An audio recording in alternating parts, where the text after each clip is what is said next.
Balitang balita, nandito po tayo ngayon sa Baywalk, Masinloc. Meron pong isang lalaki na mataan. Nandito po sa tabi. Hindi ko po alam ano po kung kanyang pinaggagawa. Tignan po natin, malapitan kung sino siya.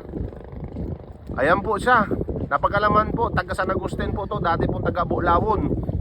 Meron pa siyang nakuhang suso. Kapaulo! Ano yung nakuha mo, kapatid? Ay, ipang-iihaw mo. Saan dyan? Ha? Ay, kasarapan niyan ihaw. Para mabuhay ka. Siya po isang tinagurian. Oh, malaki nga oh. Ay, may laman yan. May laman. Oh, Tira po. Ang lupit po talaga ni kapatid na Jeffrey Balani Mojica. Isa po siyang bayani na tinugurang buhay na bayani dahil nailigtas na naman niya po ang tumbler po ng isa nating kapatid. Ang lati, nabasag na. Ayan, di ba?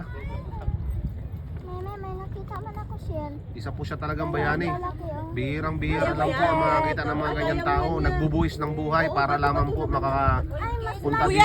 bati mo to. Interviewin natin po si Jeffrey.